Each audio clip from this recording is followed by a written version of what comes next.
If you've ever wondered what happens behind the scenes when you type a SQL query in an editor, you're in the right place. Today, we're diving deep into the magic of abstract syntax trees, or ASTs, in our SQLite editor. You'll learn how this powerful structure enhances the parsing, understanding, and even auto-completion of SQL queries. So, stick around as we explore ASTs and why they are game changers for SQL editors. An abstract syntax tree is essentially a tree representation of the structure of your SQL code. Imagine typing out a query like select asterisk from users where age greater than 30. The AST breaks this down into a tree of nodes, each representing different parts of the query: select, from, where, and so on. Each node represents a construct occurring in your SQL code. This tree doesn't just look pretty, it helps the editor understand the query's logic, making it easier to analyze, optimize, and even suggest code completions. Let's look at how AST fits into our SQLite editor.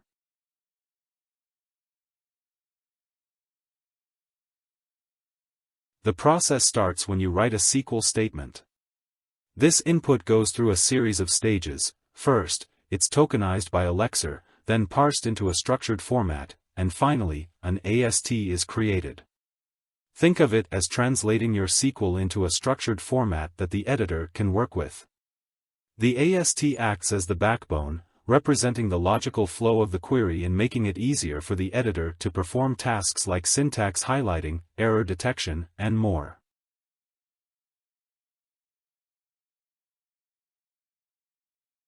Now, let's dive into the code. We'll start with the lexer.cpp file. The lexer is responsible for breaking down your SQL code into manageable pieces called tokens.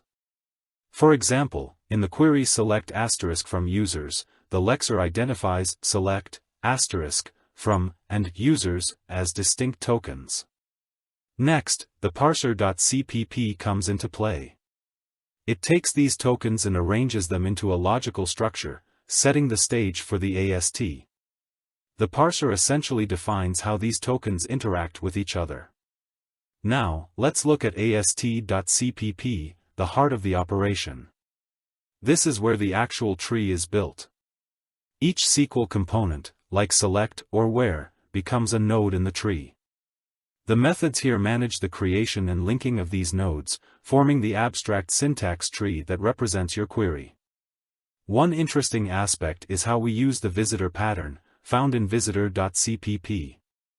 This pattern allows us to traverse the AST, performing operations on each node without modifying the tree structure directly. It's perfect for tasks like checking query validity, optimizing performance, or even transforming SQL commands. So, why does all this matter?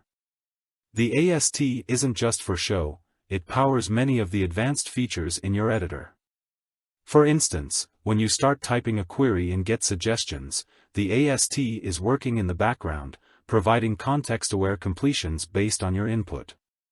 The SQL completion engine.cpp uses the AST to understand exactly where you are in your query and suggests the most relevant keywords. This makes writing SQL faster, more intuitive, and less prone to errors. And when something does go wrong, the AST helps pinpoint exactly where the issue is, giving you more accurate and helpful error messages. To sum up, the AST is the unsung hero of your SQL editor. It takes raw SQL, breaks it down, and builds a structured representation that drives advanced features like auto-completion, error checking, and more. Understanding how it works not only makes you a better developer but also shows the power of modern SQL tools. If you enjoyed this breakdown, make sure to like, subscribe, and let me know in the comments if there's anything else you'd like to see.